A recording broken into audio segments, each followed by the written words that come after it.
ये कौन सी जगह है? ये जगह कौन सी है? मछरिया रोड, मछरिया रोड, संजय नगर कॉलोनी। ठीक है।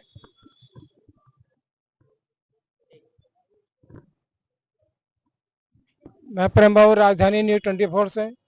इस समय मैं कानपुर के मछरिया में मौजूद हूँ। यहाँ पर मानवर मुलायम सिंह जी की पुण्यतिथि पर एक प्रोग्राम हो रहा था। आइए जानते हैं क्या हो रहा है यहाँ पर। सर, अपना परिचय देते हुए बताइए क्या हो रहा था। मैं सुनील यादव, राष्ट्रीय उपाध्यक्ष, छात्र सभा समाजवादी पार्टी। आज हमारे संस्थापक समाजवादी पार्टी के माननीय नेताजी मुलायम सिंह यादव जी का आज जयंती के अवसर पर एक कार्यक्रम अवसान भाई के द्वारा रखा गया, जिसमें हमारे साथी मौजूद हैं। इस कार्यक्रम में उनको याद करके उनकी बताई हुई सारी चीज़ों को हम लोग अमल में ला रहे हैं। सदियों में ऐसा एक नेता पैदा होता है जिसमें माननीय नेताजी जैसा ना नेता कोई हुआ है और ना ही होगा। ये हम लोगों के लिए एक ऊर्जा के स्वरूप हैं। हम लोगों को दिशा मार्गदर्शन देने वाले माननीय नेताजी हैं। माननीय नेताजी कोई एक व्यक्ति नहीं, ये व्यक्तित्व है, ये एक विचारधारा है जिनको हम सब अपने में उतार कर जीवन जी रहे हैं। ऐसा है कि आखिर मानवर मुलायम सिंह जी ही क्यों?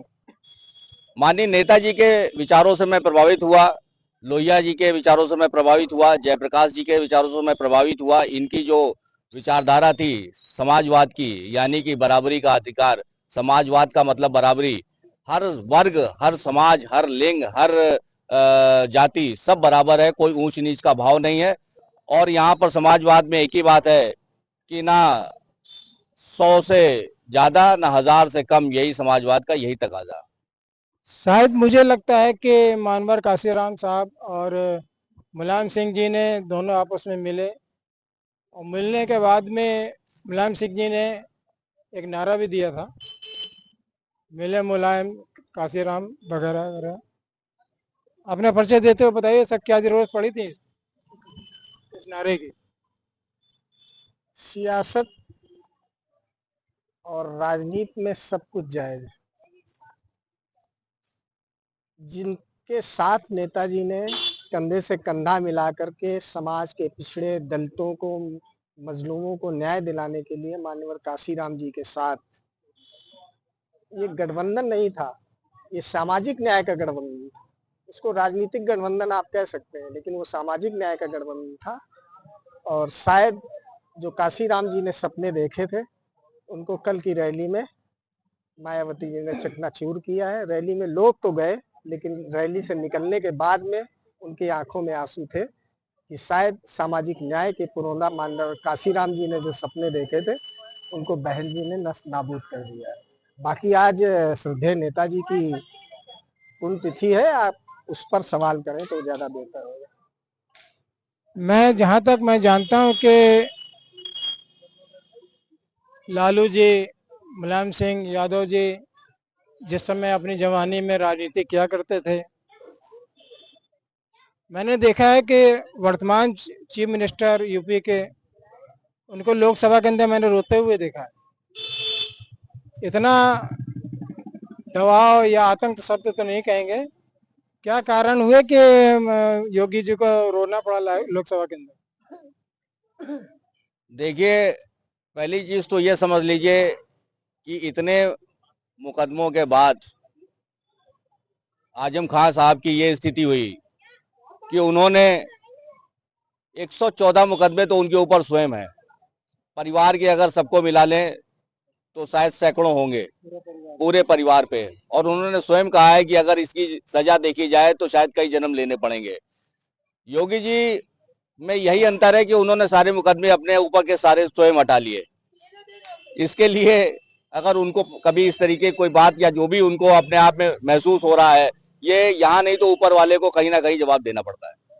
आपने अच्छा याद दिलाया। आज की स्थिति में लोकसभा के अंदर एमपी जो है 46%।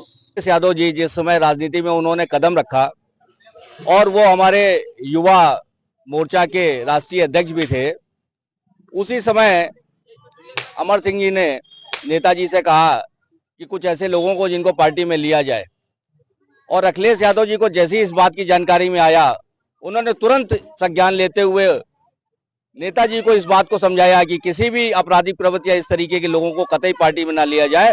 और आज माननीय राष्ट्रीय अध्यक्ष हमारे अखिलेश यादव जी जो युवा हैं, उनकी सोच भी अलग है, पढ़े लिखे हैं, वो ये चाहते हैं कि साफ सुथरी छवि के लोगों को आगे बढ़ाया जाए, और वो उन्हीं लोगों को अपनी जिम्मेदारी या समाज की नीतियों को बढ़ाने के लिए कर रहे हैं।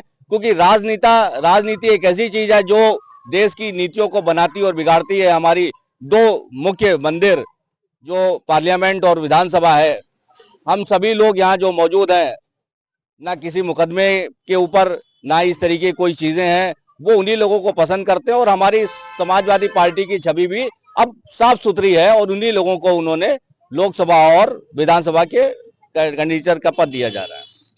सरकारी कर्मचारी के ऊपर एक मुकदमा अगर लग जाए तो उसका प्रमोशन बंद हो जाता है। अभी वर्तमान समय में जब बीजेपी सरकार है, वो एक नया कानून लाना चाहती थी। 30 दिनों तक अगर कोई सांसद या विधायक किसी भी कंडीशन में अगर जेल में रहता है तो उसकी विधायकी चली जाएगी, लोकसभा सीट चली जाएगी। क्या कहेंगे इस विषय में? तो सही कदम है ना, अपने परिचय देते हुए। मेरा नाम अवसान सिंह यादव, मैं बहुजन एकता सामाजिक संगठन के राष्ट्रीय उपाध्यक्ष। सर्वप्रथम मैं माननीय मुलायम सिंह यादव जी को श्रद्धा सुमन अर्पित करते हुए श्रद्धांजलि देता हूं और उनको नमन करता हूं, और बहुजन समाज में जन्मे समस्त संतों, गुरुओं, महापुरुषों को नमन करता हुआ आज जो हम ये वाणी बोल पा रहे हैं, तो ये खासकर हमारे जितने भी महापुरुष हैं उनकी देन है। और उसमें भी आज अगर हमारा यादव समाज अगर उसकी कहीं गिनती हो रही है तो उसका श्रेय सारा मुलायम सिंह यादव जी को जाता है। क्योंकि हम लोग कहीं भी कुछ भी करें, हम लोगों की गिनती नहीं हुआ करती थी। माननीय नेताजी जब आए, उन्होंने क्या क्या संघर्ष किए, उनको मारने तक के षड्यंत्र किए गए, लेकिन क्योंकि वो ऐसे समाज से थे, पहलवानी से जुड़े हुए थे, बुद्धिजीवी व्यक्ति थे, तो उन्होंने अपने आप को किस प्रकार से बचाया। उस समय पेपर में भी आया था, सब कुछ हुआ। तो और जो आपने बात पूछी है कि जो ये कानून आया है, तो कानून अगर आया है तो ये कानून लाया कौन है? बीजेपी। अभी आया ही नहीं, बनने वाला है। मतलब वो उसके लिए तैयारी कर रहे थे ना, तो वो लाने वाला कौन था? बीजेपी। ठीक। और बीजेपी के लोग अपने सारे मुकदमे वापस ले चुके हैं, तो इसका लाभ किसको होता? वो तो सारे कानून आज की डेट में देखते हुए जितने भी कानून आ रहे हैं, जो भी कानून वो ला रहे हैं, सब अपने फेवर के लिए ला रहे हैं, अपने लिए ला रहे हैं। कानून तो हमेशा के लिए बनेगा ना सर? नहीं, हमेशा के लिए बने रहे। जब जो बनेगा कानून हमेशा के लिए बनेगा, मैं मानता हूं हमेशा के लिए बनेगा। लेकिन क्या मतलब हम एक स्वच्छ छवि के हैं। आज आप देख रहे होंगे कई पत्रकारों की हत्या हो गई, 10-10 दिन तक उनको गायब रखा। उन्होंने सच दिखाने की कोशिश की, तो हम अगर सच भी बोलेंगे तो हमारे ऊपर मुकदमा करके हमें जेल में डालने में कितनी देर लगती है?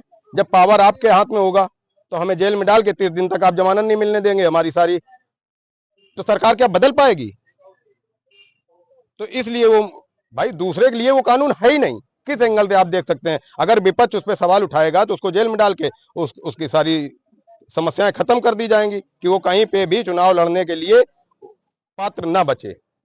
आपका कहने का मतलब ऐसा लगता है कि जो अपराधी हैं 46% 45%, उनको ऐसे अपराध करने दिया जाए, कोई अंकुश नहीं लगना चाहिए। माननीय श्रद्धेय नेताजी का आज पुण्यतिथि है।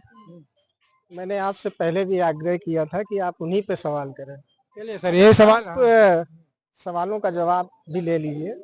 आपने अपराधियों की बात करी, नेताजी के अपराधी थे क्या? मैंने उनकी आपको बात याद नहीं की, होगा, मैंने तो वर्तमान समय में मैं आपसे भी यही कह रहा हूं कि आपको याद होगा कि जब माननीय नेताजी पहला चुनाव लड़े थे पार्टी की स्थापना के बाद में, तो भारतीय जनता पार्टी की सर जो थी, उसने नेताजी के सामने एक डाकू तहसीलदार सिंह को चुनाव लड़ाया था।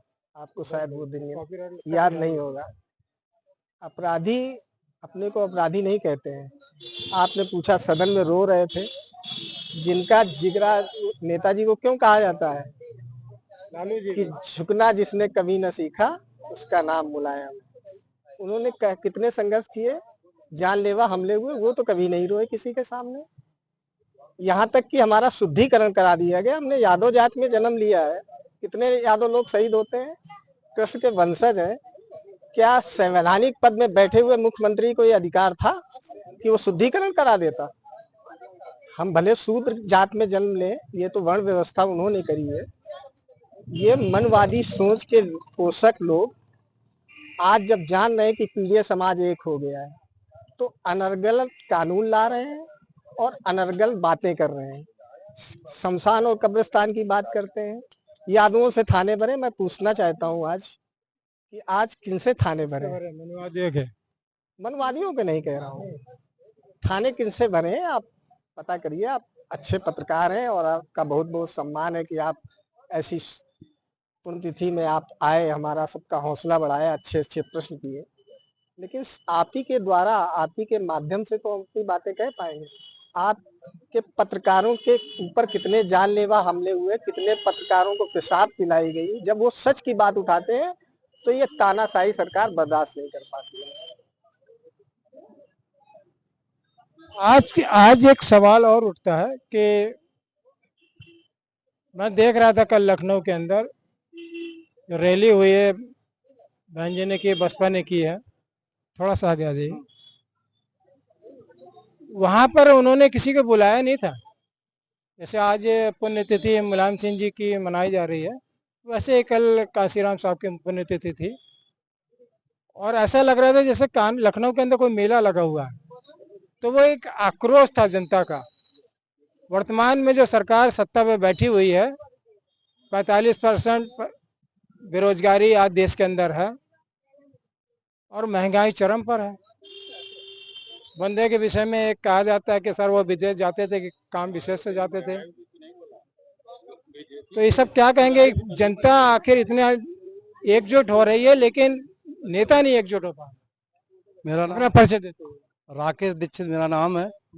और ब्राह्मण मतलब ये मान कीजिए जो नेताजी हमारे जो थे और जिन्होंने नेताजी ने छोटे लोहिया के नाम से मशहूर मानी स्वर्गीय जनेश्वर मिश्रा जी के, ये हम तो उस मुद्दे पे बात करेंगे जो आपका टॉपिक है, आप बार बार उसी पे आ रहे हैं क्योंकि आज ये टॉपिक नहीं है।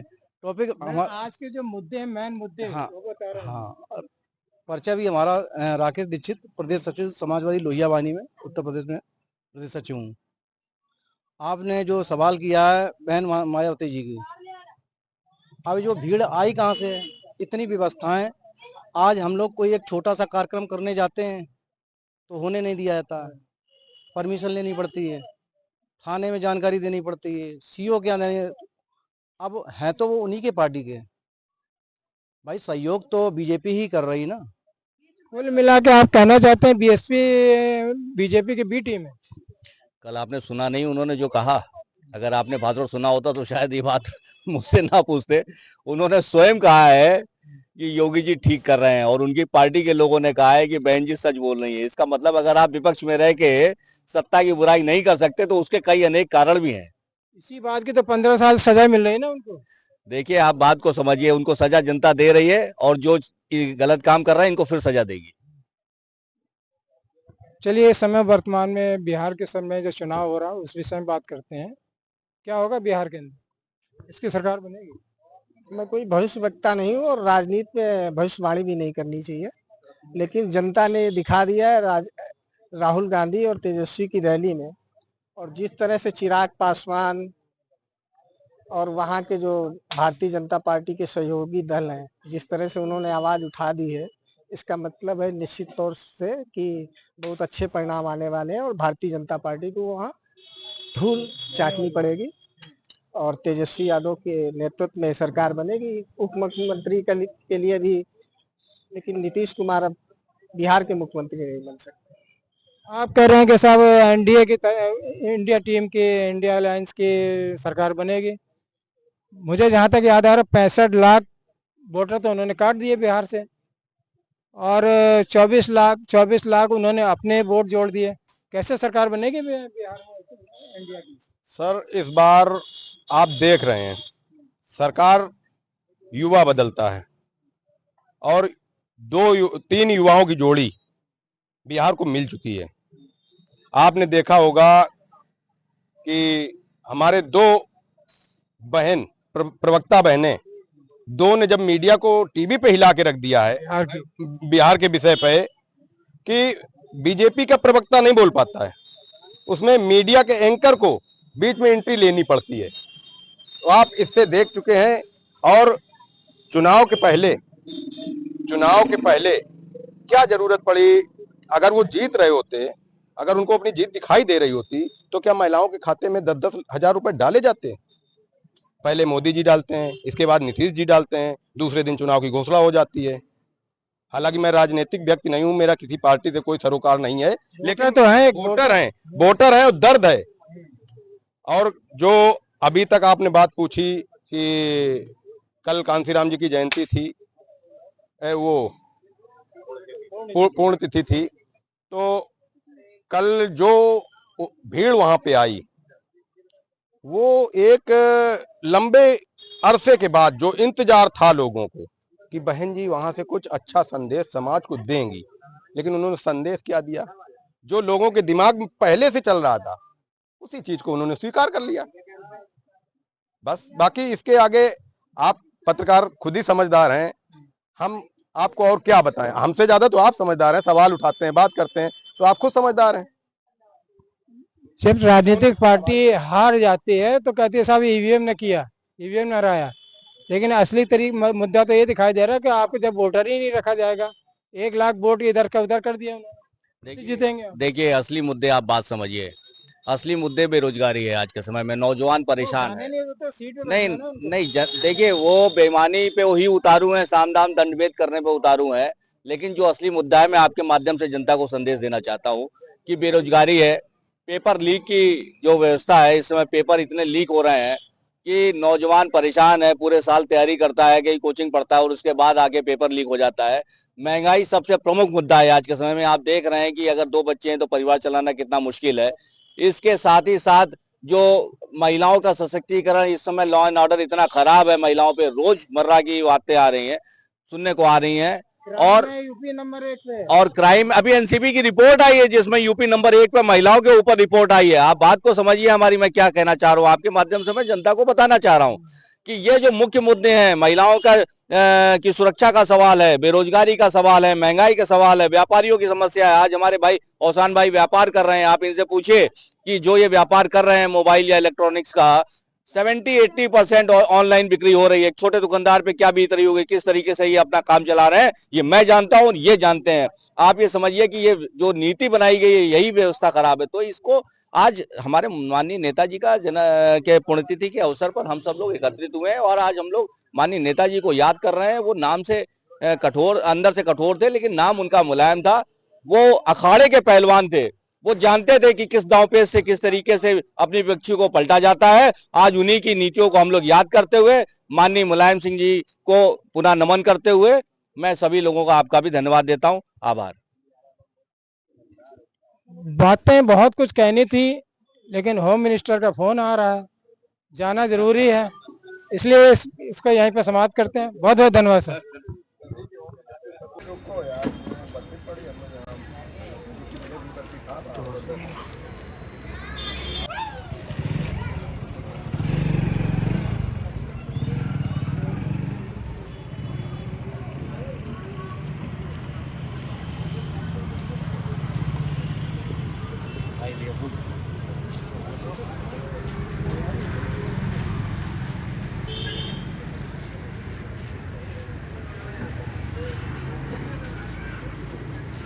चेहरा थोड़ा इधर साइड,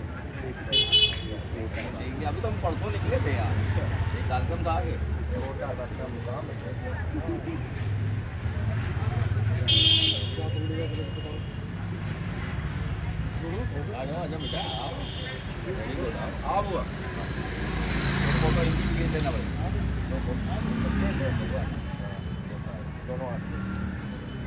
उधर को देखो, खड़े हो जाओ।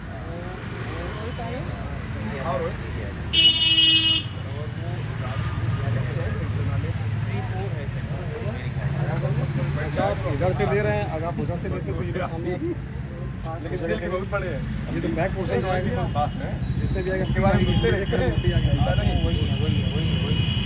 बुला लो है, उनको बुला लो, मैं ये नहीं लगा पा रहा हूँ, तो बुला लो, कह दो तुम खड़ी रहने दो, खड़ी बस खड़ी रहने दो, खड़ी करके आ जाओ, कह दो बस शीशा बंद करके आ जाओ, ठीक है। चेहरे वाला दिया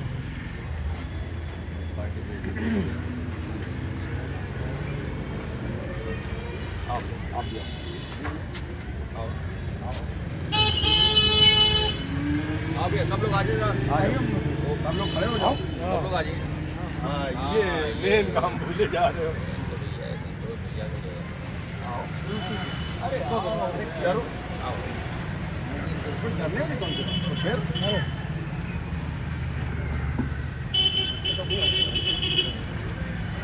एक दो फोटो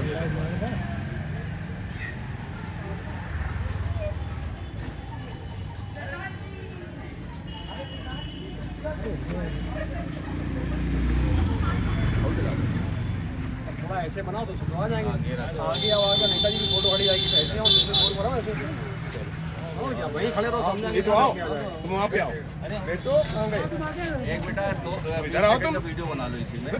डर रहे हो पागल होगा? आ जाओ मेरे पास, इधर आओ। Netaji, Netaji, Netaji, Akhilesh Yadav, Akhilesh Yadav, Akhilesh Yadav, Samajwadi party, Samajwadi party, Samajwadi party, धरती पुत्र मुलायम सिंह, धरती पुत्र मुलायम सिंह, धरती पुत्र मुलायम सिंह। हेलो, हाँ बेटा तुम भी सुनता है, अरे आते अरे हम लोग इतने दिन सत्ता दूर रहते नहीं, और हम लोग जब वहाँ पढ़ते थे तो ये होते नहीं, हमारी सरकार है, छोटे थे नहीं, होता है। आज भी अगर 90% युवक से पूछिए, जो आज भी युवक है, मतलब 18 साल 20 साल 25 साल का लड़का, उससे पूछो राजनीति में क्यों आना चाहते हो, तो सबसे पहले तो वो समाजवादी पार्टी का टसन की बात करता है, क्योंकि यहाँ पे जो जितनी चमक है, जितनी सक्रियता है, जितनी संघर्षशील लोग हैं, आप समझिए किसी पार्टी में इतना वो नहीं है, तो जुड़ाव इतना जबरदस्त है लोग। जिंदाबाद, जिंदाबाद, पंडित राकेश दीक्षित जिंदाबाद, जिंदाबाद, जिंदाबाद। वो दे रहे हो ना, जिंदाबाद आना ही बोल, ये सही बात है, वो दे रहे ना श्रद्धांजलि। जब तक सूरज चांद रहेगा, जब तक सूरज चांद रहेगा, नेताजी का नाम रहेगा। सदियों में कोई नेता ऐसा पैदा होता है, और शायद अब आगे पता नहीं होगा कि नहीं।